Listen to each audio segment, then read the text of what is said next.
Hey folks, Kilt-Man here. Kilt-Man at your services. How are you all? Hope you're all doing very, very well.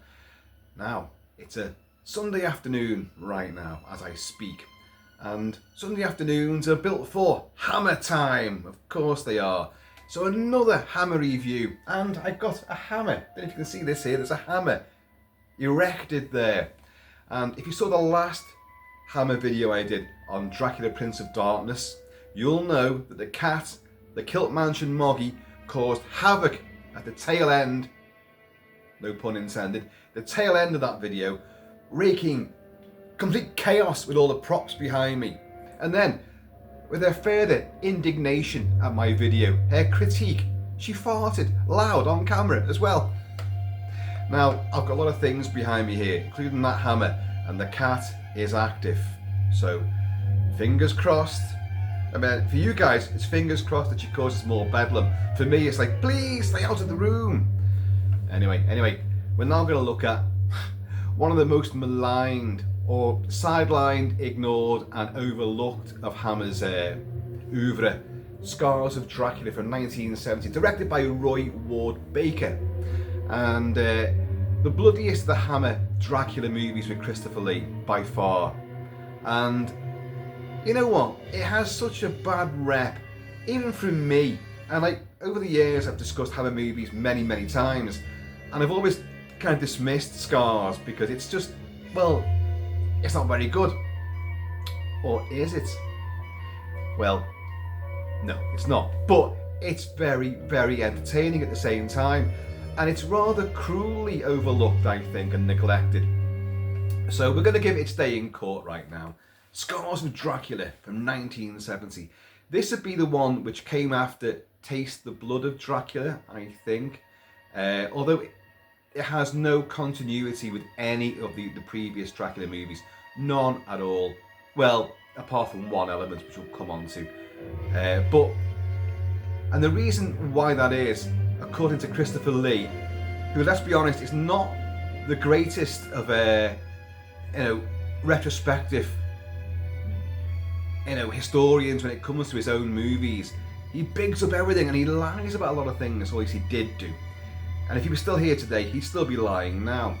But he maintains that they changed the script a couple of times and it wasn't linked to any previous Dracula movie, so that anyone else, if he didn't want to do it, anyone else could step into the role and play Dracula. Well, pinch of salt, methinks. But either way, Anthony Hines wrote the screenplay for this under that great super cool pseudonym of John Elder. I love that name, John Elder.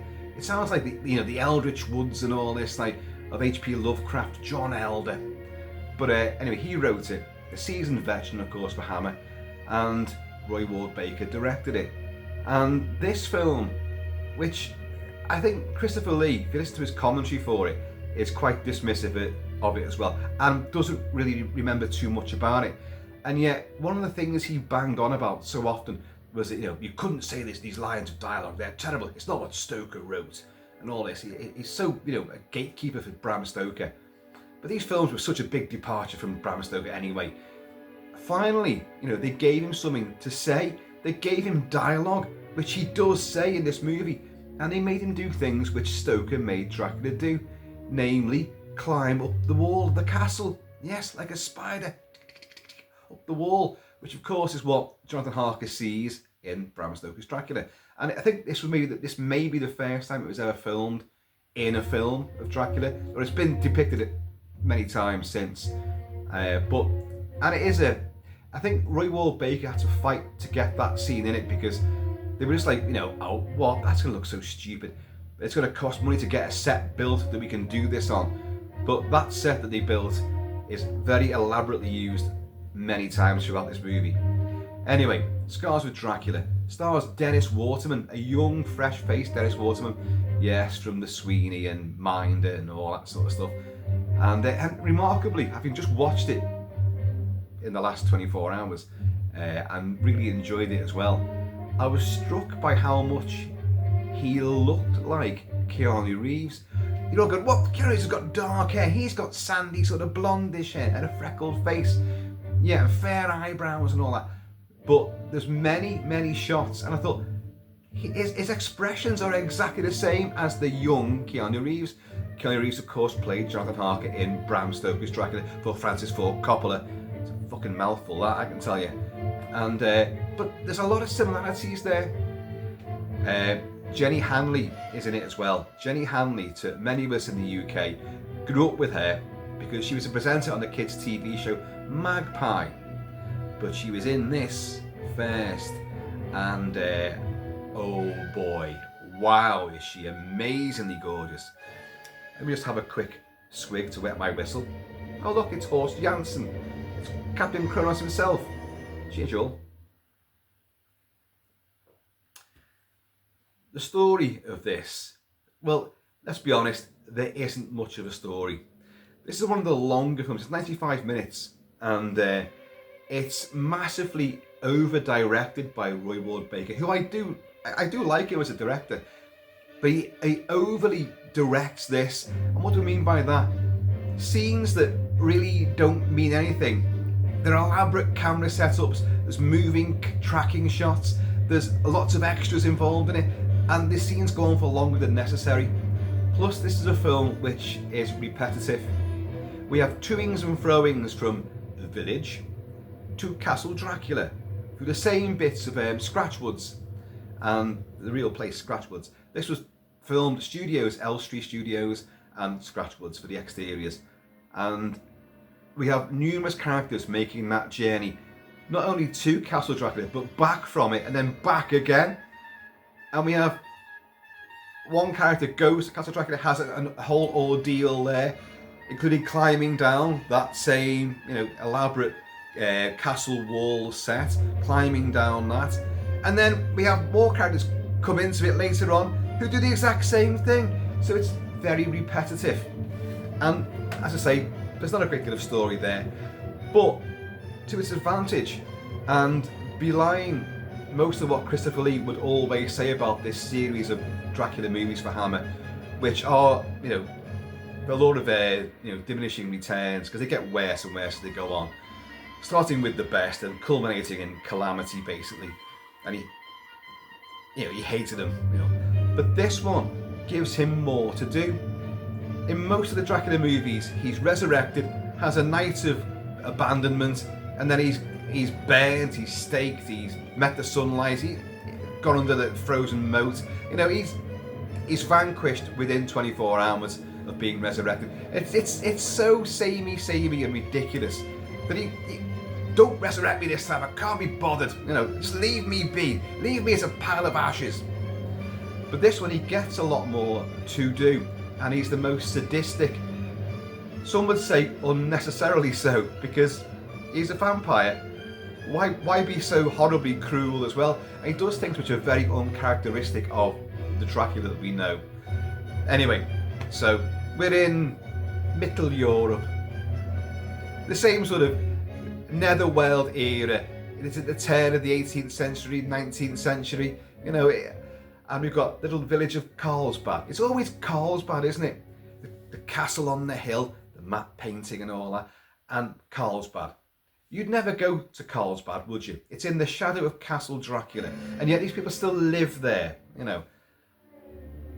Obviously some local was called Carl, and he was particularly bad, hence the name Carlsbad. Don't come near Carl, he's pretty bad, We have a local landlord, Michael Ripper, who gets, like Christopher Lee, a lot more to do and say in this movie, although really at the end of the day it's not really worth it. So the film starts off with yet another resurrection of Dracula. He's in his coffin in a crypt high up in the castle ramparts, big tower, and a bat comes in. A bat, yeah. And this film is known for its bats, and I don't care what you say, the bat model is actually really, really good. Yes, it is. It's just the way the bastard moves. It's clearly on strings, obviously, and it's just hanging in the air, and it's just, no bat moves like that. But the bat model itself isn't bad at all, and we see it starts spewing blood out of its little fairy fanged face, and the blood goes into, well, presumably the remains, the ashes of Dracula, and he reforms again, like at the very start of the movie. It's nowhere near as good as the one in Dracula Prince of Darkness, which is outstanding, of course. And but this, it's effective enough. And but the blood, it's pure ketchup. Now, before we go any further, the guy that did the effects for this, it's none of the famous ones. It is Roger Dickon. Roger Dickon. He's credited as doing the special effects. So he definitely did the bats. But I think he also did all the makeup effects as well, with a team of people. So the bites and the blood and all the wounds and the scars of Dracula. He puts a few scars on one particular person quite frequently, as we'll discuss. So I think Roger Dickon is the man behind all of this. Anyway, so Dracula is resurrected, and it's a very pallid-looking Christopher Lee. For the first time ever, he looks more like, a cadaver, a revenant. Oh, he's still got the immaculately groomed hair, bits of grey now, a bit like myself, bits of grey wisps at the sides there, the temple, and he's got his robes on and all this, his cloak and all that, all the usual Dracula caboodle. The ring is there as well, and he wakes up and he goes to the window, the big stone window, and looks out across the land, which is obviously his, because as we get told, his is perhaps the oldest family in Europe, and he's the last living descendant. Living? He's dead! He's undead! For God's sake. Anyway, then we cut to the title sequence, Scars of Dracula. Broad daylight, scratch wood, and you get this guy carrying a lady, a damsel. And as we know from the Hammer movies, this happens a lot. If you're carrying someone in your arms like that, your back's gonna go. And this poor bastard has to carry this woman across the countryside, down lanes, and to the village of Carlsbad. And she's got two big bite marks on her neck, all blood, big woundy bits. And he comes to the tavern, and there's Michael Ripper there, and all the local pissheads. And look who it is. Boom. Actually, we don't find out who it is. Is it his daughter? Is it his sister? We don't find out. And if we do, I didn't hear it. Plonks her body down. We must do something about this. They've obviously been putting up with Dracula all these years. But he's just been... So obviously someone's killed him beforehand, and then maybe a week or two of peace, and the fucking bats brought him back to life. Because in this film, like in Stoker's novel, he has dominion over certain animals, wolves, rats, bats. So the bats are doing his bidding. And so whether the bat killed the girl, just maybe worked it out. The bat killed the girl, who's being carried, and then gone back with the blood and spewed the blood, the ketchup, onto Dracula's ashes and reformed him. Maybe that's how it happened. I don't know. Or was she Drac's first meal post-resurrection? Who knows? So Michael was saying, we've got to put an end to this. And there's a priest, the village priest, played by Michael Gwynn. Michael Gwynn was in Revenge of Frankenstein. A very regular face, actually. Very well-known face in the genre and on British movies and TV during this era. And he's the priest with one of them shock wigs of it's clearly a wig. It's all, again, powder is all over it to make it greyed and all this. Like, no, and this guy, by the way, is the most useless priest and useless character in any Hammer movie. He's fucking useless. No, to landlord, to Michael Ripper. We can't do this because, violence will only lead to more violence. So what are you advocating then? That the vampire lord keep feasting on all of your population? Or some priest you are. And but Michael Ripper said, no, we've got to do this now. And then with James Bernard's worst ever music cue. I'm doing this film down quite a lot already, aren't I? There's loads of good bits, I promise you. I love James Bernard, of course, the mainstay composer for Hammer during all of this Gothic period. And this score is a great score, and it doesn't neglect the Dracula sort of main theme, which has been in most of the Dracula movies.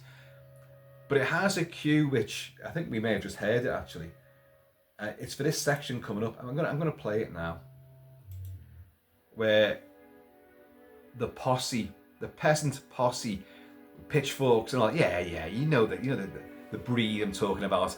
And they've got a cart full of, well, it's either like fucking oil or alcohol, something flammable anyway, and they're pushing that up. We're going to do this, we're going to settle this now. Well, you know, if this is the case, says the priest, I must go with you. I must go with you. The priest escorts them part of the way through the woods, and then comes to a shrine, and then stops to, like, you know, all this is the cue I'm talking about. This is the worst ever bit of music James Bernard's ever done. It's so Mickey Mousey and so panto, it's awful. Doon, doon, doon, doon, doon. This is the mob surging towards the castle. And it's so, oh, I hate it. It's so naff. But the priest stops at the shrine, and Michael River just goes, like, all right, Father, you know, you stay here. And what they've done in the meantime, the priest has put all the women folk and the kids in the church. So he's done something. But this will backfire big time. He's put them all in the church, the sanctuary, for their safety, while the men folk go up and, you know, do the deed. So they get there, and in the first of an absolute, you know, 20 dozen shots, you've got the entrance, the main path to the castle, which is not lit, it's just a bit of the woods, and they've got like a grassy path, trees behind it, and rocks on either side. Once characters in the film have passed through that, they enter the set at Elstree, which is a lovely set, to be honest. I like it. But it's clearly you've gone from reality to in bright sunlight to nighttime on a set with fog and all this kind of shit. Like, but Michael Ripper says to them all, like, everyone hide. I'll pretend I'm alone. Hide behind the rocks. So 50 peasants with pitchforks and flaming staves disappear behind the rocks, and he goes up and knocks on the castle gates, and a little push opens up, and a big hairy face peers out, and it is Patrick Troughton. Patrick Troughton, yes, a former Doctor Who, Father Brennan from The Omen. Magnificent actor, magnificent. And in this, they've given him a huge, big, stupid feral man wig, bushy eyebrows that meet in the middle, loads of sideburns and whiskers, and he looks like a fucking werewolf. And with his pearly blue eyes and his nose, and you know these lines that come down here from your nose around your mouth.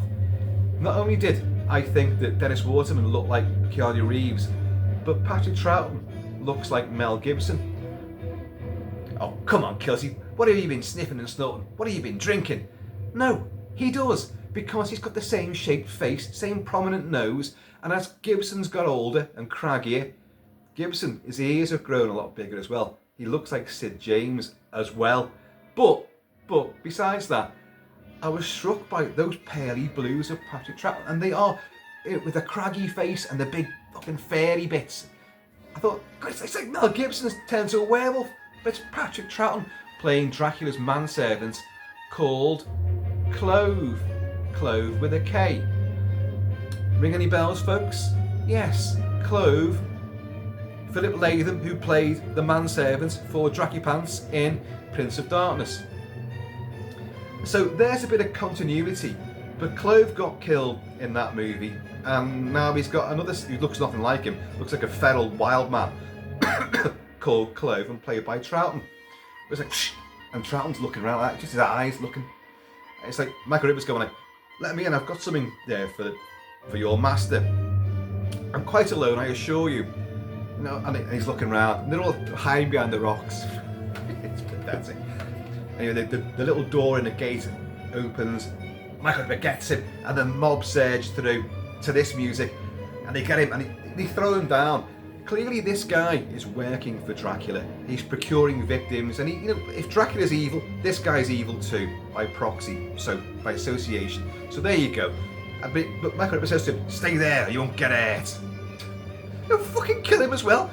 And then they start smashing all the windows. The main set for the courtyard of the castle is glorious, and it's cobbled. It's a facade, but you've got like a rampart which you can step up onto, but it's forever filled with ground mist, swirling ground mist. And it looks very evocative, very atmospheric. But as we'll find out, there's a sheer drop, which is a matte painting, but it looks great. We'll come on to that. Let's not rush too far ahead of ourselves. So they set fire to the place, smash the windows, they break open these barrels of whatever the stuff is, like set fire to it, and then they all, then they leg it. It's the most crappiest assassination attempt ever. You know he's a vampire, you know what he's done, you know he's going to be lurking in a crypt somewhere. Go find him, you know what to do, stake through the heart. Everyone fucking knows this.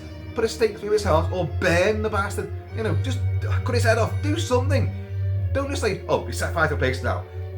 In typical bully boy fashion, well, we burnt the place down. We've done our bit, because they're cowards, really. And they go, suddenly they disappear from the fog-bound, nighttime, midnight set of the castle's courtyard, back into the bright sunlight of the forest again.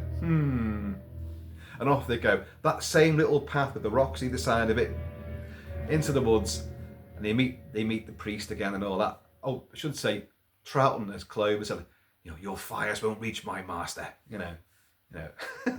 I don't know, I gave him a Cockney accent. He hasn't got that at all. But anyway, and the flames don't reach him. Of course, they don't. It'd be no bloody film otherwise, would there? But this acts like a huge prologue, and it is a lengthy scene. So they meet the priest and they go back to the village. Well, it's done now, Father. Well, my son, fantastic. Well done, you lot. Zombie days and all this shit. Like, let's go and check on the women, shall we? And they're safe in the church, and they open the church doors, and those bats come out, more than one this time. Well, it's probably the same bat, just filmed several times. Jerky. You could just catch it in midair and wring its neck. The speed they're going at, like, and they'll go whoa. And then you see all the women folk are all lying there on the pews. They've all been ripped to shreds by the bats. Ripped to shreds. And the landlord's missus, some old dear with her hair in a barnet, she's sitting there with her back to us in a pew. And Michael River thinks, oh God, at least she's all right. And as he turns around, her face is all ripped and gouged, and one eyeball's hanging down her face. It is a very bloody sequence. There's a lot of gore, and the camera crash zooms into every ripped up face lying over the pews and across the altar and all that. Like, so the bats have slayed everybody. And then I think we flash forward, you know, it's, oh my God, you know, the priest is like, oh, wailing to himself and all this. Then we cut to, what do we cut to? Chris Matthews, I think. No, it's not Chris Matthews. It's Dennis Waterman and Jenny Hanley, who are together. It's a relationship. He plays, let's get some names going here. He plays Simon Carlson, and Jenny Hanley plays Sarah Framson, and these two are an item, and it's her birthday, and it's really naff as well. He stands up and there's a big birthday cake there. Actually, there's a great scene transition, because in the church where those corpses are all bloodied, you've got a row of red wax candles all melting in the fire and all this, and blood dripping onto them, and in a great scene transition. Now, we're not talking David Lean here. Sorry, folks, I developed a bit of a dry throat, and in that it transitions from the blood dripping onto the candles to the candles lit on the cake for Jenny Hanley's birthday. Well, Sarah's birthday. And Dennis Waterman gives a speech. So I just want to say, happy birthday, Sarah. And all the best. And he sits down and they're all going, speech to Sarah, Jenny Hanley's character. Speech. And she goes, oh, I don't know. Oh, you must reply. You must respond to the speech. He didn't give a speech. Happy birthday, all the best. That's all he said. And she gets up and she goes, thanks for everybody, thanks very much. Sits back down again. And they go like, that wasn't much of a speech. Well, you didn't give a speech in the first place. What are you on about? Where's your brother? What's his name? Where's your brother Paul Carlson, played by Christopher Matthews? He goes, oh, you know Paul, he's always late. He'll be here at some point. And then we cut to Paul, played by Christopher Matthews. He's playing the younger brother of Dennis Waterman in this. And he's bedding a wench. And I think she's called Alice and played by Delia Lindsay. I think that's who I'm talking about. and he's in bed with her, and he's a right little rogue, this guy. I like him. He's really good. I'm the younger brother of I've got 2 older brothers and an older sister. I'm the youngster, and I was always the roguish one, like. So kind of like, yeah, I'm with you, buddy. I'm with you. And he's going, what time is it now? And they hear the bell chiming at 9 o'clock. Like, he goes, oh God, I've got to go. And this woman immediately thinks, oh, you've got some other girl, haven't you? You've got some other girl. Oh, you're staying here with me. He goes, no, I've got to go. I've got night school. I don't know why he lies. He's going to the party for Sarah. He's meeting all his mates and his brother and his brother's missus. So why lie? I'll go to night school. He gets up, gets dressed. When he drops like a little golden sort of locket thing with a picture of Jenny Hanley in it, and she goes, oh, but just to see what it is. She goes, oh, I suppose that's a gift for your teacher. He goes, look, I've got to go. And you're not going anywhere. You're staying here with me. And she runs after him in a very gratuitous, nudie, buttock wiggling bum shot, which is totally unnecessary and not very flattering either for the poor girl, I've got to be honest. And she chases after him. He goes downstairs just as the front door opens, and the Burgermeister enters, because she's the Burgermeister's daughter, and he's been roasting the Burgermeister's daughter. And who's the Burgermeister? It's Bob Todd. Googly-eyed Bob Todd from the Benny Hill show. It's a thankless task, this, but it's pleasant to see him in it, like, and a bit of comedy relief. And she said, this man, he attacked me, Father. He attacked me. What, you little rapist, you, and all this, like, a spell in prison will soon, calm your ardour down or whatever, like. And what's his face? Chris Matthews grabs him and pushes Bob Todd over. Catch him, you fools, he says to his own guards. Catch him, you fools. He says that about 3 or 4 times. Catch him, you fools. But he gets away and he gets to the party. Oh, not before another gratuitous bum shot of the poor girl with a sheet on her front bit, legging up the stairs with her buttocks jiggly jaggling. And Bob Todd going, come here, young lady. Chris Matthews, Paul, gets to the party, and oh, I'm sorry I'm late and all this, and he presents her with the locket with her picture in, but it's cracked across the frame, the actual picture itself, because he dropped the thing, didn't he? And very quickly we established that he's quite the ladies' man, and I think Dennis Waterman's character says something along the lines of, I know you fancy him as well, like, because well, all the girls fancy him, and but I'm with you and all this blah blah blah. Anyway, he turns up, gives her the locket. But before he manages to snatch it back, because Bob Todd, the Burgermeister's guards, enter, and he goes, look, I'm going to have to go. Climbs out a window and leaps through the canopy roof of the Burgermeister's carriage outside, which then thunders off through the woods. And if you watch that scene, think Bullet, Steve McQueen and Bullet, that big chase down the streets of San Francisco, down them big hills, and they hit the camera on the way around. Very famous sort of edit, because they smack, the camera stood up on the corner as they come careering down the road, and one of the cars swings out, hits that camera, and you do see the effect it had. In this, the horses are thundering, and he's being thrown around in the back carriage and all this, like, and the stunt man, his stunt double, who's got to be Eddie Powell, the ubiquitous Eddie Powell, Christopher Lee's stand-in and stunt double in many movies, but he does a lot of stunt wear. Even played the Mummy at one stage as well. He gets out of the carriage, and it's actually a good stunt but it's clearly a stuntman doing it. It's not Chris Matthews. Gets onto the I was going to say the cockpit then, the seat, the driving seat of the carriage, and as the horses thunder towards us, the carriage clearly hits that camera, but they cut just before it does. But the cameras go whoa like that as it comes careering towards him. So watch for that bit. And then as he's trying to control the horses, he's getting hit by branches and stuff. And then finally he gets knocked off the carriage, hits the deck. And when he comes to, he's sort of like, he's staggering for the door. Oh, I've missed a bit out. There's a checkpoint Charlie. I don't know. It's kind of like, I think Vampire Circus, which I've reviewed, which came after this. but the town gets quarantined, and there's little guards on all the roads and that, like. But Carlsbad's not been quarantined, so I don't know why these guards are there, and it's like a border sort of patrol. And anyway, the horses leap over a side wall, and he crashes through it. And these guys come out like taking pot shots at him. Who are they? What have we crossed the border? Or I don't know what we've done here. And he gets knocked off the carriage. But as he stumbles through the woods, he'll come across another carriage, a black caleche, and it's clearly Dracula's. And he gets in the back of that for some reason, and then falls asleep. And in the meantime, Patrick Troughton Clove has been out poaching in the woods. And he's got like he's got a rabbit or a deer or something anyway, but she flops onto the roof of the carriage, all bloodied, and then whoosh, off to Castle Dracula with an unwitting passenger in the back.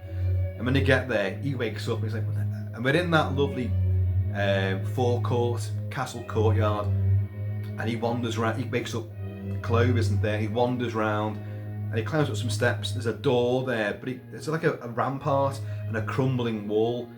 And in the ground mist, he blunders, puts his foot through the hole in the wall, and like, whoa! And looks down, and it's like a sheer drop. And there's a massive river down there waiting. Yes, it's very dated, the effect, that the matte shot, the matte painting and all that, the opticals. But there's a definite sense of vertigo when you look at this. And it looks great. I think it looks wonderful. And it gives a real sense of like gravity. You know, it's like, wow, this is a proper castle, this.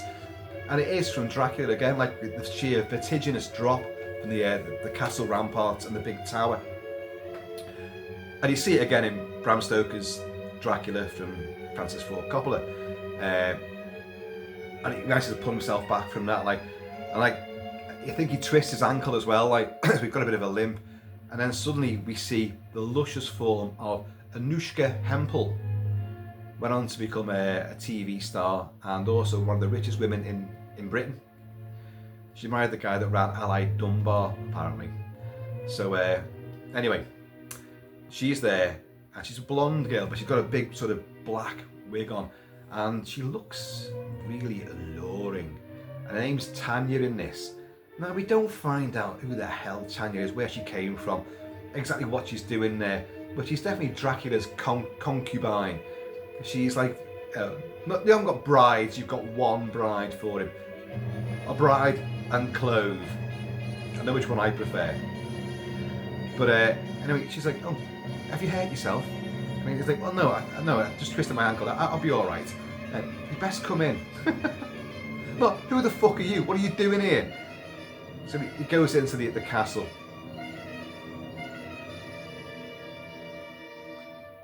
A bit shrill, that Mr. Bernard. Should I turn that down? Nah, let's leave it on. Whatever. Brings him into the castle, and we meet Dracula. Dracula's there, and he's very urbane, very sociable. Well, you know, given the circumstances. Very cadaverish, his slicked back hair. It's an older Christopher Lee now. His eyes are not bloodshot. In this film, his eyes only go bloodshot when he's putting a bite on someone, or he's in a feral, nasty, vindictive mood, which you will get quite often. And he's very convivial. Hello, you're very welcome. Like some wine. Oh, I really shouldn't have, intrude here. You know, I have missed a bit out. I do apologise, folks. He actually ended up in Michael Ripper's tavern at one stage before this, and they won't help him at all. And they say, like, you know, don't go to the castle, whatever you do. And anyway, look, it doesn't matter. It doesn't matter. He's in the castle now, and but he kind of knows. Oh, I wasn't supposed to be here, was I? But hey, she's fit, and cheers for that. Glug glug glug. I'll have Clove prepare your room, and all this. I don't want to put you out. And like Tanya's like, no, you must stay and all this. Yeah, well, okay, I'll go to my room. Brilliant. Cheers for that. Goes to his room. Clove's made the bed for him. He opens the window in the room and looks down. Again, you've got that sheer view. But looking down the wall, you can see there's another window about 20 feet below his. Who might be in there? Knock on the door, and it's Tanya. Tanya comes in. Hello, Tanya. So, of course, what happens? She's like, don't, you know, can you help me escape? Help me get out of here. It's like, why? Because of him, you know, the things he does, and then whatever she says, like, but it's all a ploy.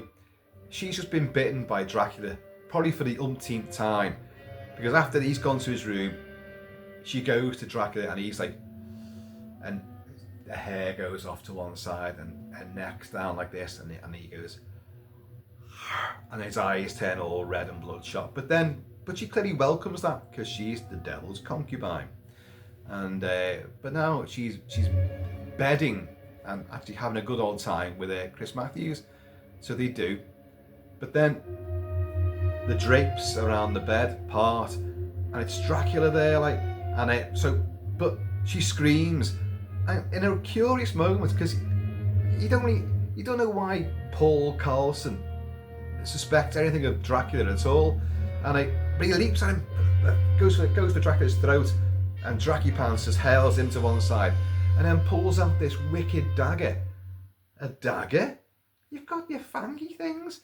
A dagger, and starts stabbing to death Tanya. And it's bloody, it's violent, it's excessive, it's also slightly cut.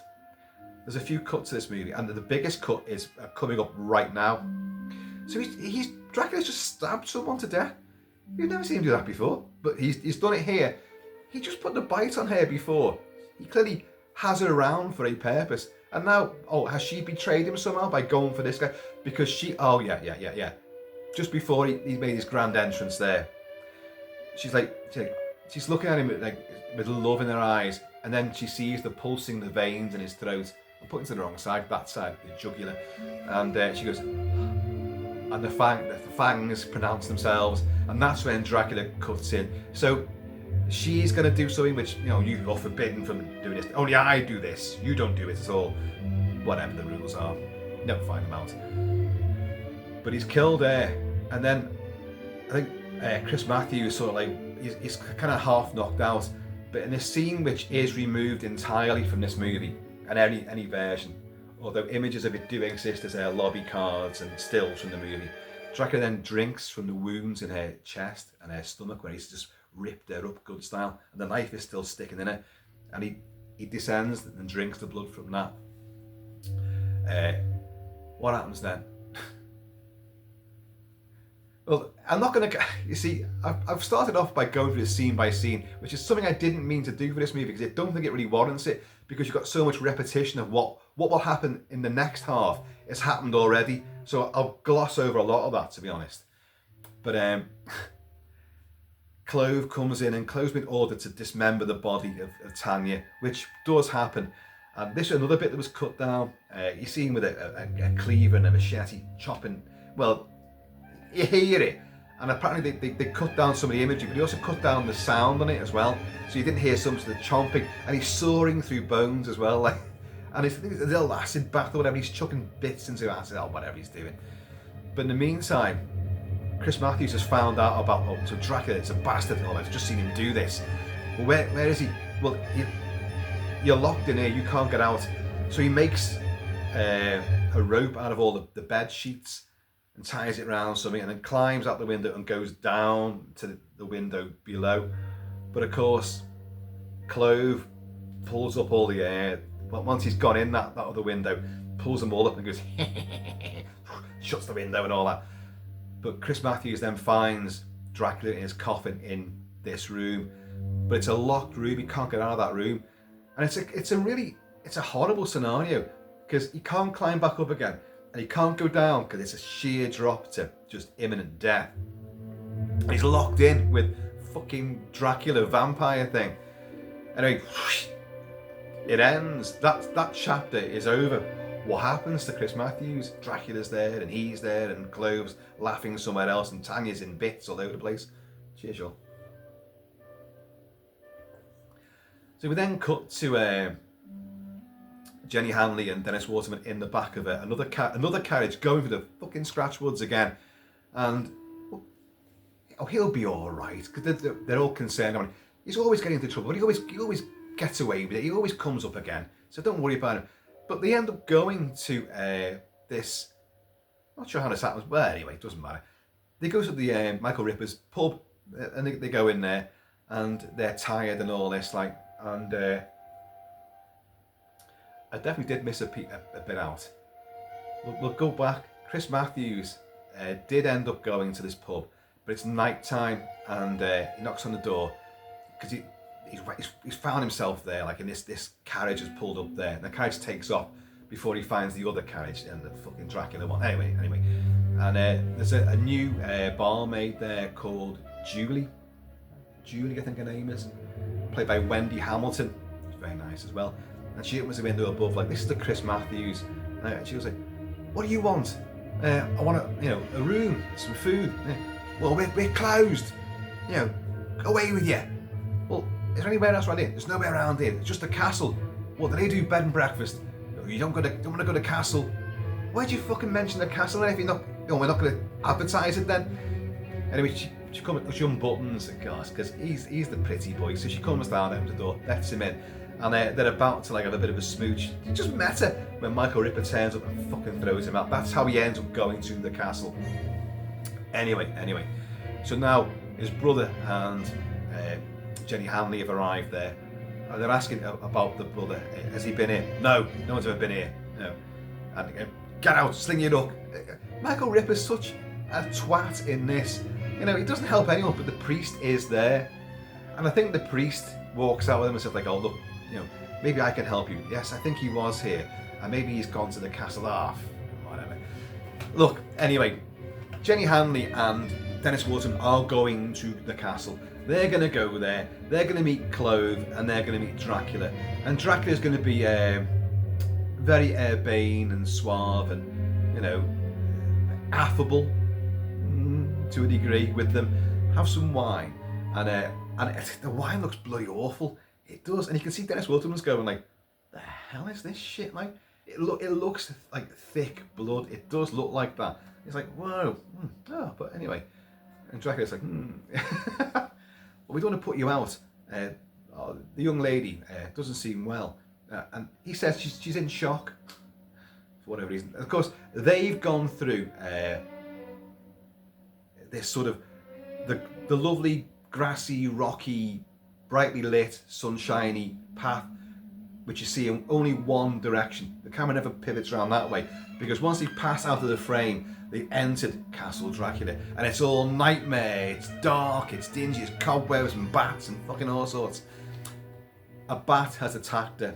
Yeah, that's right. A bat has attacked her. When they first arrive at the castle, a bat goes for Jenny Hanley and all that, and they ward it off. And then they end up in the castle, and they've met Clove, and well, there's no Tanya anymore. And he's asking about his brother. Oh, your brother? No, I don't think I've seen him, or whatever fucking Dracula says, whatever bullshittery the Count comes out with. But anyway, he puts him in separate rooms, doesn't he? And overnight, the Count does go to put the bite on Jenny Hanley, and but of course she's got a crucifix on. You think he would check these things to begin with? She clearly hasn't just put it on. She must be wearing it all the time, and he hasn't clocked on. And so he gets Clover. He fucking remove that fucking thing now, but it doesn't. He doesn't put the bite on it. She has a night. She tells Dennis, "Well, I had a strange nightmare that the Count was there, and I felt his breath on my face because he was doing this." You see how this is all getting a bit vague now, because once you've had the opening half of the movie with Chris Matthews and his exploits there, it kind of you're going through the motions all over again with the second half. It's just the same shit all over again. Well, you've got two people trapped in there now. Anyway, Clove has the picture. Oh yeah, let's get this right. Dennis Waterman goes on a search because he thinks his brother's still there, and he's right. He thinks his brother's still there, so he starts searching everywhere, and he gets into Clove's quarters, and it's like a fucking prison cell, really. An oldie weldy medieval prison cell with a bed and a fucking bed pot and all that, chamber pot, and Clove comes in and because Clove's got the picture that of Jenny Hanley in the little locket thing, and like, he said, "Where'd you get this?" And poor Clove gets fucking flung around and threatened. But his shirt comes down and you see all scars, the scars of Dracula, on his back. Like he's been whipped with a cat o' nine tails and also burnt and branded. He said, who the hell did that to you? He goes, did he do it to you? Yeah, and he's like, oh, it's the girl. You've got to get the girl out of here. Now Clove was fallen in love with Jenny Hanley because of that picture. Because that's, obviously you got the picture from Chris Matthews, and now the real girl of the picture is in the castle, in a room down the corridor. And Clove's like, oh. But he's got a bit of a conscience to him. Suddenly he's got a bit of a conscience after chopping Tanya to bits, like, and dooming Paul. Is it Paul? Yeah, dooming Paul in Dracula's crypt. So he's like, look, you've got to get her out of here because the things he'll do to her, And like, right, okay. He goes, because they give him breakfast to her, and like, it's broth. It's a lovely hot broth, and clearly it's poisoned or something. It's laced with something, because Clove just goes, has she got the breakfast? Yes, because Clove left it outside their room, Jenny Hanley's room, and Dennis Waterman's called in there, knock, morning. Oh, and then he's found the tray of breakfast.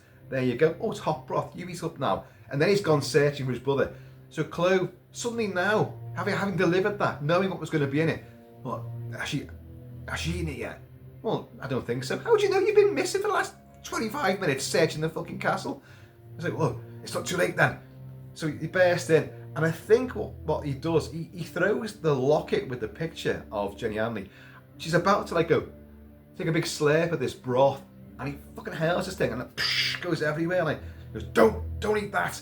It's poison or whatever. Right, go on, we're getting out of here. And they do. They escape. They get in the carriage and they bomb it out of there. And in another really uncharacteristic moment for Dracula, he wakes up and he's like, or a bat's tipped him off again. The bats are working with him, really closely in this movie. And he says to Clove, you let them go, or you let them escape. And Clove's like, oh, best punish me then, master. And like Dracula gets a sword and puts it in the big open fire. And it's glowing like a fucking lightsaber. And like Clove takes his shirt down. Go on then, master. And like, and it's a famous image from the movie. Paul Patrick Troughton right in the camera's like going, and his back's all getting sizzled and fried. But Dracula, Christopher Lee's like that, and then a big sinister grin. It's like that. And it's really, really unlike Dracula to be that sadistic. You see what he did to Tanya, repeatedly stabbing her abdomen to bits. And now he clearly flogs and tortures and abuses Clove, and now he's burning him as well. Like, he's a right bastard. But anyway, you let them go. So they thunder back to Michael Ripper and the tavern, and once again he doesn't give a shit. He doesn't. And this time they get there in daylight and all that, and there's all the locals are all there monging out on fucking flagons of ale. And the priest is in the corner again. He's got no congregation, has he? Everyone got fucking wasted. So you won't be trusting this guy. And so they get slung out again. No, my brother's up there. Will anyone come and help me? No one's going to help you. Get out and take care with you. Michael Ripper's got a lot to do and say in this film, but it all amounts to absolutely squat. And but he's chewed up the screen time, so don't mind it. It's Michael Ripper, for God's sake. So they get slung out, and the priest goes with him. He says, look, my son, come to the church and I'll explain everything to you. And he says about Dracula's a vampire, the prince of darkness. And he says, what you mean, like? And I think Jenny Hanley says, like, what you mean, like bats, like vampire bats? Don't they suck the blood? Yes, vampire bats suck the blood of animals, but vampires suck the blood of humans and all this, like. And he explains the backstory and all this. And I may have missed something else again, because that girl, Julie, the barmaid, who's new, who was going to let Chris Matthews in, and then he got kicked out and she got fucking shouted at. Well, I think Michael Ripper then said, because she's leaving, She's like, I can't stand this place anymore. It's all bullshit. Like, you know, you're on about this castle. I don't even know what's happening at the castle. You're shouting at me and I'm just trying to be friendly, blah, blah, blah. And she leaves, but Michael Ripper comes after her. Julie, where do you think you're going? I'm leaving. I can't stand it here any longer. You know, what's it all about, this fucking castle and all this? Who's this Dracula? And I said, like, well, what I didn't tell you, perhaps I should have told you. But there's another Michael Ripper little moment, and he explains about what happened at the start of the movie. You know, I didn't tell you, I said like my missus died. No, she didn't just die. And he clearly explains, well, I'm out of here. She fucks off, like.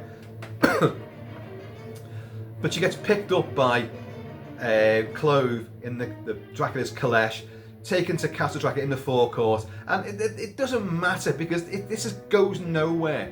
Dracula then puts the bite on her and kills her, so she's out the game. Doesn't come back as another vampire to tease and torment. She's gone. That's it. So a little aside support character who may have led up to something actually just gets chomped and nothing happens.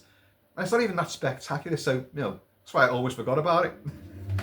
And anyway, so she's gone, and the priest has told him all about this. He said, "Look, well, I've got to go up there. My brother's up there somewhere."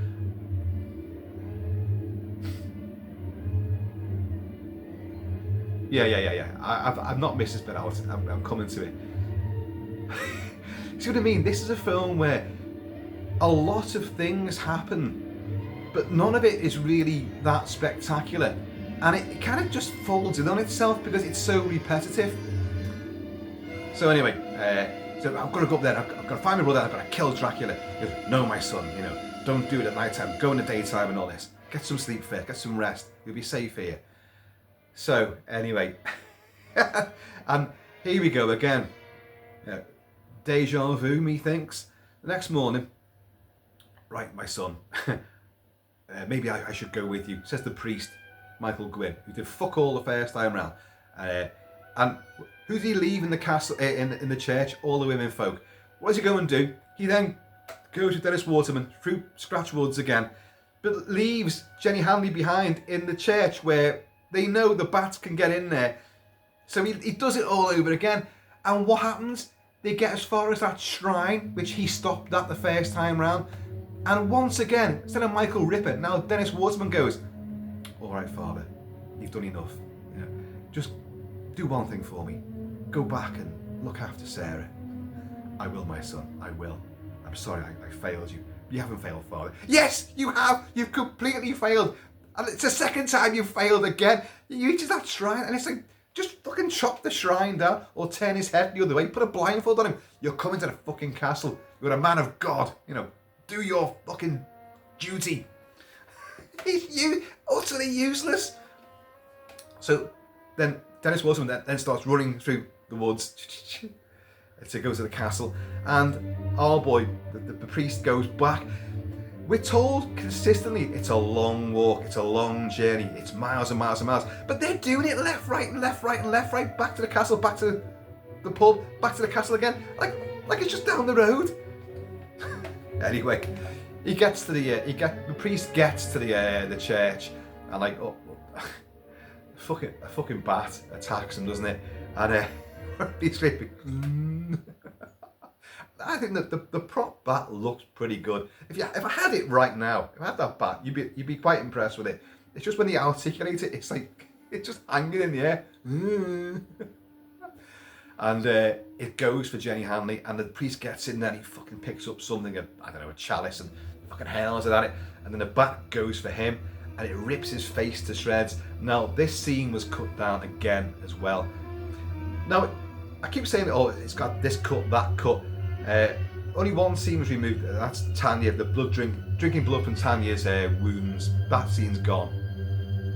And they've lessened the effect of some other gory bits, but it's still really gory for a Hammer movie, which prides itself on Kensington gore and all that lashings of gore and graphic, explicit nature of stuff, violence. This one does go a lot further than most others, so you've got that to savour.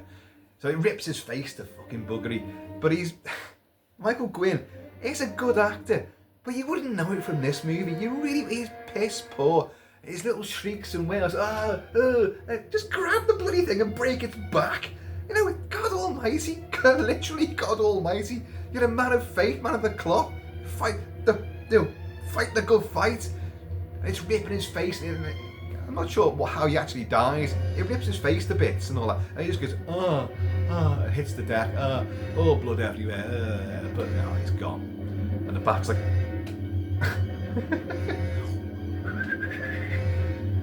And Jenny Hanley's now legging it through the woods to go to the castle because she knows her fella's gone up there. You know, we're told it's miles and miles away. It's all rough terrain and uphill and all that. The castle's on a look at the painting of it. The castle's on a fucking mountaintop, for Christ's sake, you know. So she'll get there, but in the meantime, what's his face? Dennis Waterman's got to the castle again. I think he's beaten Clove up again, like. And then he does the same descent out of the bedroom window, climbing down to the crypt where Dracula is, because Clove's told him where he is. He's in that room down there. You can't get to him anywhere else. That's why it's the perfect sort of sanctuary. No one who gets in the castle can get to him unless you go down the side of the wall. So yeah, okay, we'll live with that. And it's nice to see that shot all over again. Anyway, as he's climbing down, fucking Clove starts cutting it. You just can't trust this guy. See, Michael Ripper should have killed him right at the very start. He fucking cuts this. But I think he gets, is it a jewel necklace? Something gets caught on something on the wall, and it manages to save him from dropping this perilous fall. And he gets in. All right, God, take a breath.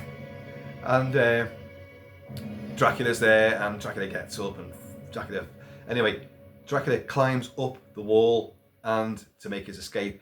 And that's the scene from Bram Stoker's Dracula from the book and from Coppola's movie. And it's in a couple of other versions now. But this is the first time it had been shown on screen. And Christopher Lee must have revelled in that.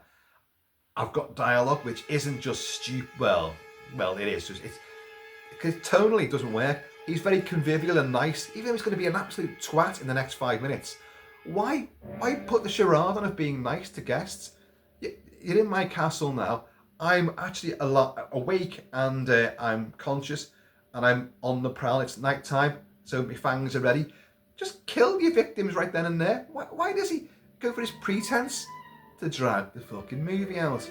Anyway, in a great shock scene, Dennis Waterman finds his brother's body impaled to the wall in Dracula's crypt through this big vicious spike, and he's like, Another famous shot and still and lobby car in this movie.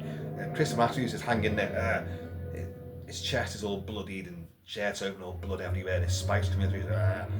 And you get the impression like Dracula's been feeding off him, you know, for the last couple of nights, which is kind of a grim little, ooh, yeah, that's kind of grisly. But of course, like, he's fucking got up, Dracula's got up there, and for the life of me, I can't remember how Dennis Waterman gets out of that room. I can't. I actually can't remember, folks. I've already just watched it as well. I can't remember. Can't be that exciting. Does he smash the door down? What does he do? Does he become a bat and fly out? I don't know what he does. I cannot remember. But in the meantime, Jenny Hanley has arrived there, and fucking hell. And it just look, it all gets completely chaotic again. Dracula's on the prowl. Jenny Hanley's there. There's a bat on the loose. Clove is there. Dracula's going to attack Jenny Hanley, Sarah. Clove goes, no, you can't do that. And Dracula's like, what? You betray me? Fucking grabs him and fucking throws him off the edge. You know that gap in the wall where it's a complete impending doom, big deathfall drop. Fucking hurls him off the edge. Wilhelm scream.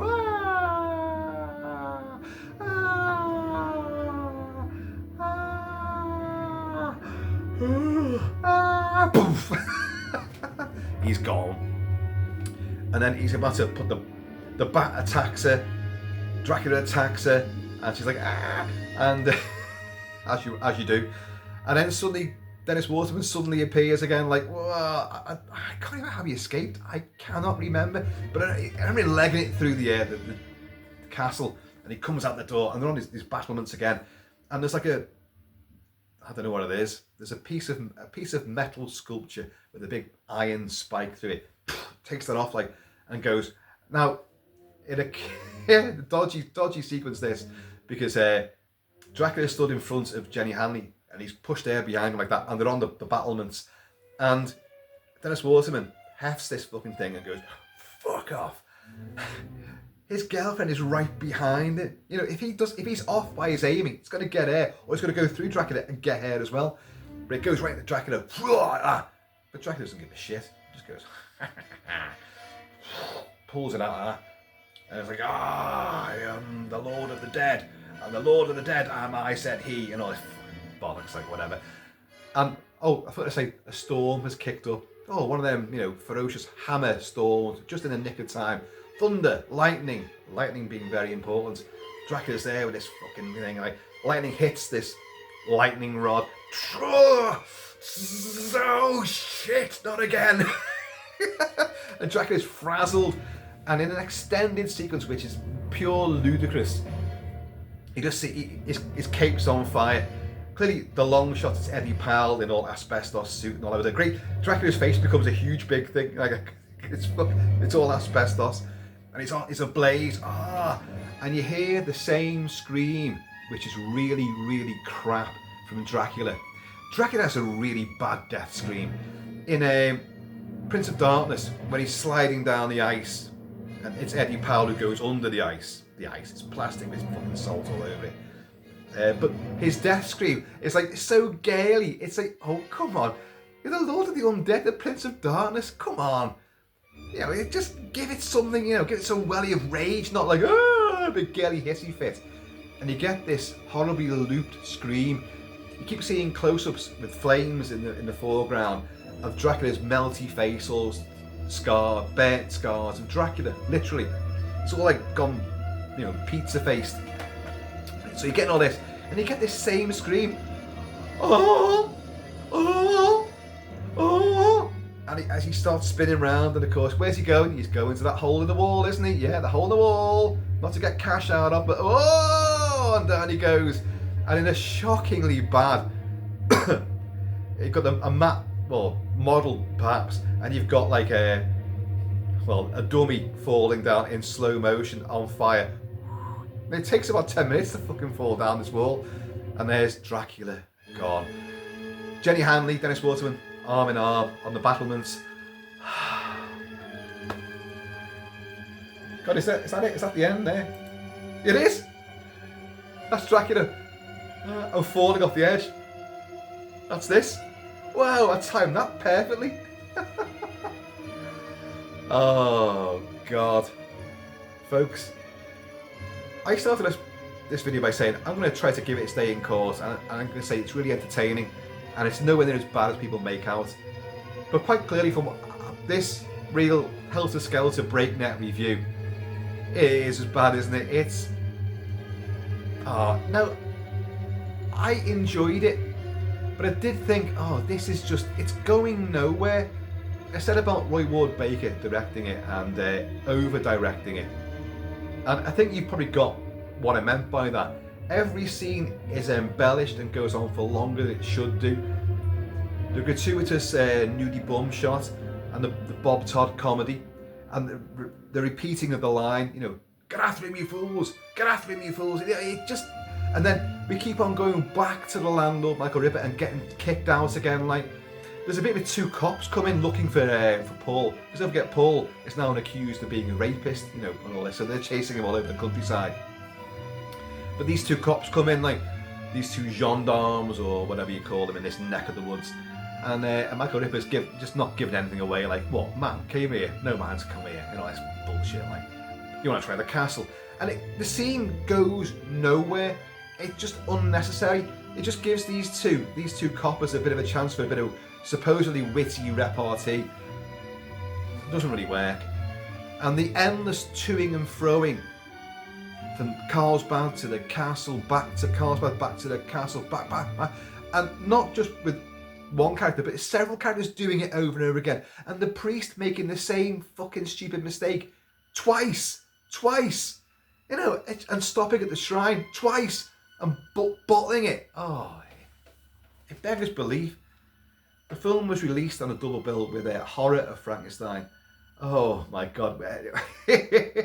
Horror of Frankenstein with Ralph Bates and Dave Prowse in a nappy is the worst, the absolute nadir of Hammer. And it's a film I simply cannot watch. Plenty of people say, like, oh, you watch it as a comedy episode. That's what it's just watch it as a laugh. It's conceived as a laugh. It isn't conceived as a laugh. It just comes across that way. It's really, really poor and crass and embarrassing to watch. And this got released on a double bill with that. But apparently it did pretty well. It did pretty well in the UK. It did pretty well in the States as well. And it made a bit of money. This one you can see why. Because it does what people by this stage in 1970 were kind of wanting Hammer to do. To be a bit more graphic, a bit nasty, a bit more violent. Because even though they'd started off by making violent, graphic, explicit movies with Curse of Frankenstein, well, Quatermass Experiment pushed boundaries, and obviously every movie since then was pushing boundaries.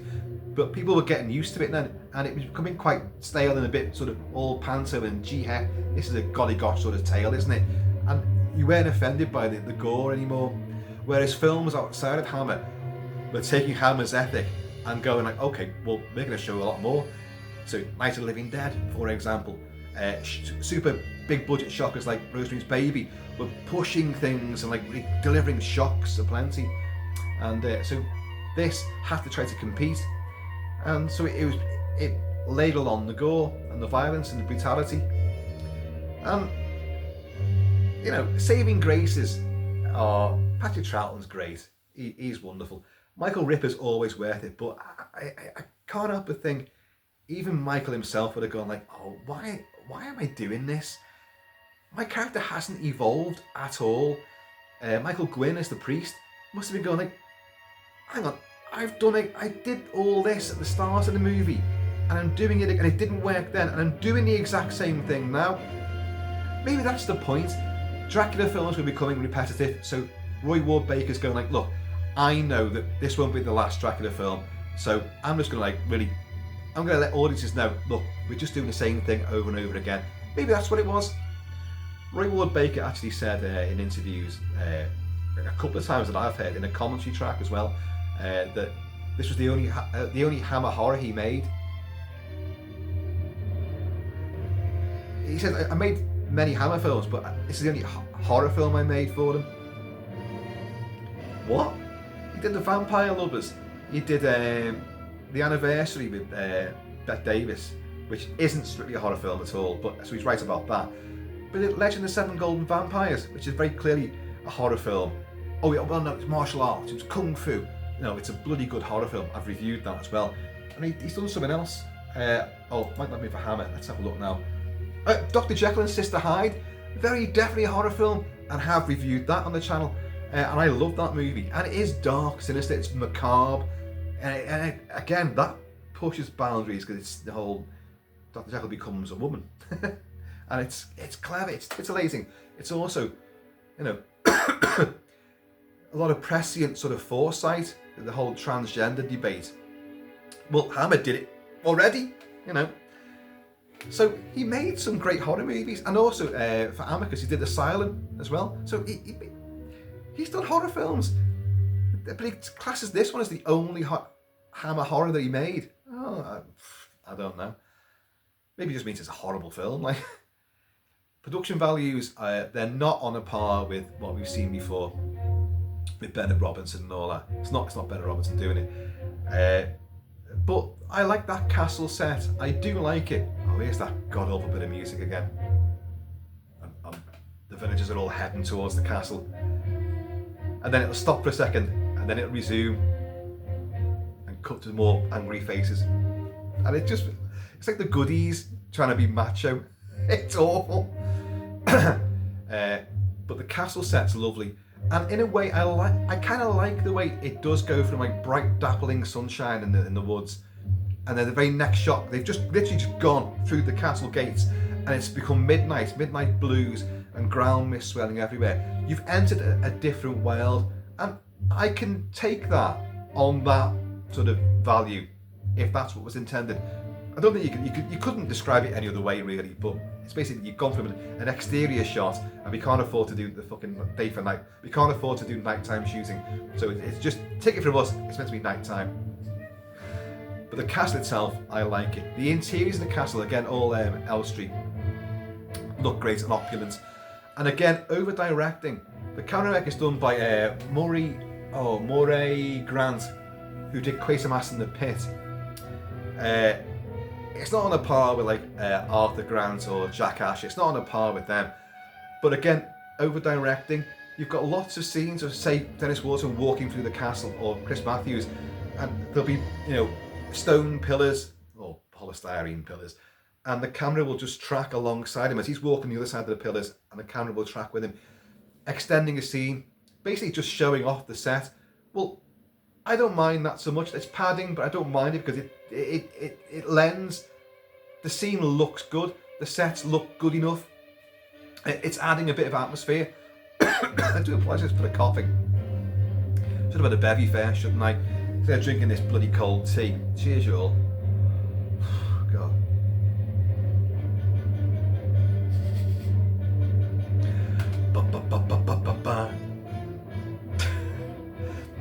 Actually, this theme does replay later in a softer, more sort of a string-led version.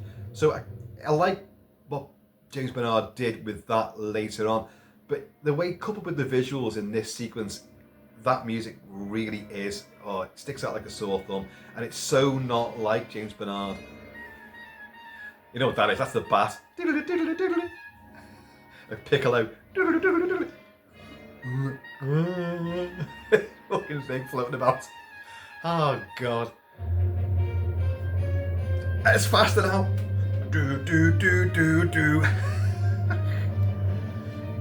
See, in Vampire Circus, you'd have a similar sequence where they attack at the start. They attack Camp Karnstein's castle, and he fights them off. He's, you know, there's taboo stuff there. There's nudity. There's bloodletting, and he actually fights with these bastards. If he'd had Dracula fighting these at the start, that would have really been a great bravura opening. Throwing a couple off the battlements, putting a bite on him, and then getting driven back by the flames to his crypt, and they think they've killed him. Because, as I say, they set fire to the place, and they walk off, they're in bright sunshine, they look back and there's a model shot, a miniature, on fire, or rather a matte painting with flames superimposed on it, if I remember rightly. And they're going, ha ha ha ha. It's made out of stone, you dickheads. Stone don't burn. It gets charred, but it doesn't burn. All the curtains and drapes and the internal furnishings may burn, but you know, if you've gone to assassinate Dracula, at least go and find him and make sure you've done the job. It's daft, but it's enjoyable at the same time. Jenny Hanley is extraordinarily gorgeous. I mean, I don't think that came across when I was a kid watching Magpie, and you had that guy Mick, or his name was the big mad Kale, yeah, a bit like Brian May from Queen, and I was only a small kid, and I didn't look at her in that sort of way at all. At the same time, I fancied the arse of Elizabeth Sladen in Doctor Who. I did fancy her, so I had a crush on her, Sarah Jane Smith. But Jenny Hanley I wasn't bothered with. And then you watch this, and you go, oh my god, that is actually her up there. I've tried to get a picture of her from the movie, and that's her on the castle ramparts. And you can see through that dress, and yeah, you can see. I'm not sure if you can in the movie. I didn't spot that in the movie itself. Publicity shot maybe, but she is a rare delight. Dennis Waterman, yeah, he's okay. You know, Proto. Who did he play in Sweeney? Was he Jack? Was his name Jack in it? Oh, I can't remember his name in it. But he was Sweeney, the Flying Squad with John Thorpe. It was fantastic. Always put, you know, these didn't ask questions. They left out the back of a great big transit van, a big Bedford van, and beat the shit out of people they suspected of doing naughty things. Bang! You're fucking nicked, Sanny. Get in the back of there. You know, it was great. And then he made 2 films out of it as well, which were really blood, snot, and violence, with Diane Keane and the fabulous Linda Bellingham. Linda Bellingham, no longer with us, I'm afraid. yeah, looking fantastic. Playing high-class hookers. And I think the second one, you've got a copper down by Downing Street. He's like, hey, they had a big chase sequence and he says something like, you can't come down here. Yeah. And then a shotgun blast takes his fucking head apart through the big tit on his head. And you're like, oh my God. So Sweeney was great. And Dennis Waterman in Minder was wonderful. And in this, I like him. You got the two brothers. Chris Matthews, I really liked him. And it's a shame because he's quite proactive, you know, and quite a bit of heroics, shinnying down the side of the wall, and then encountering Dracula and all this. Actually, going for Dracula's throat at one stage, and then getting fucking impaled. We don't see that, but the shock of finding him is still pretty effective. But then you get the whole thing told all over again, but with his brother doing it, and the exact same thing is happening. It's just, oh dear. Anushka Hempel as Tanya, very nice. So this movie, oh, there's a whole yin and yang with it. It's stupid, it's unnecessary, it goes nowhere, it has no bearing on any of the rest of the series at all. It doesn't hark back to anything. It's just Dracula go for the motions, but with added brutality and sadism, which, yeah, it's welcome, but it's not part of his character. But I like the set. I like Dennis Waterman, I like Jenny Hanley, I like Chris Matthews. Always loved Michael Ripper, but he's in it, let's be honest, he's in it too much and doesn't do anything really. So a lot of time filler. Anushka Hempel's gorgeous. Bob Todd's unnecessary for a bit of wide-eyed, googly-eyed fucking panto hysterics. Catch him, you fools! You know, it's just, you don't need it. Chris Lee, more to do, and it's curious when he gets interviewed about this and does the commentary track. He doesn't remember a great deal about it, and yet he likes to rip the shit out of all of these movies. Oh, he makes no bones about it. He can't stand them. Rips the piss out of all the other movies in the series, apart from the first one, and maybe he likes a bit of Dracula Prince of Darkness, but most of it he can't stand. And all the things he complained about, he gets given to do in this. He gets more Stokerisms, speaks a hell of a lot more. He's urbane and suave for a lot of it, but he's also more action and violent, and he gets to climb up and down the wall like a spider. Well, these are the things you wanted to do, and they let you do them, and I don't remember this film. I have no idea. They all blur into one these days. Of course, I made my name, but like Bela Lugosi, because that's how you pronounce it, you know, Bela Lugosi. Shut up, Chris. Fucking hell, you know. Oh, God love him, but he does not go on. I hunted Nazis, of course. I worked for special operations, and I hunted Nazis. No, you fucking didn't. No, you didn't. I met Rasputin, of course, you know. I've been to the moon several times. It's like Trump. He's like everything that's happened in the world. Christopher Lee did it first, and Trump now believes he did it before Christopher Lee. Of course, I was the greatest Dracula of all time. You know, I created Dracula. Americans created vampires, and they're the best vampires ever. You know, fucking hell.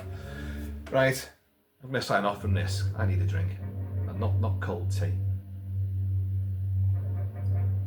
But it's a mixed bag, isn't it? And I've gone all over. I've been rolling all over the place with this one because it's hard to pinpoint it. It's a film that's impossible to love, but it's equally impossible to hate. You watch it, and you know it frustrates you, but you're still enjoying it. Go figure. There's some weird alchemy there, but you know it shouldn't work, and largely it doesn't. And the bits that do work, it realises and then does them all over again. God almighty. Oh, folks, I'm knackered now.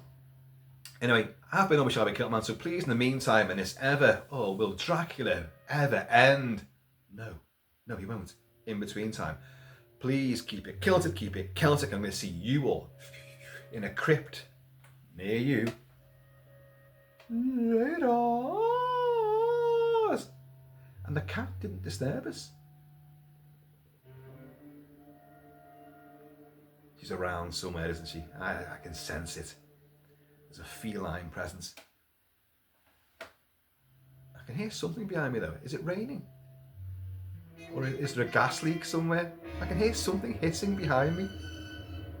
Snakes. Why did it have to be snakes? Oh, folks, I'm out of here. All this gibberish has got to end. Right, be happy, be safe, and watch Hammer movies. I've covered a lot of them throughout the years on the channel, but there's still a lot more to cover. There's a lot more. Please don't do any more Draculas though. Don't do any more Draculas. Right, ta-ra.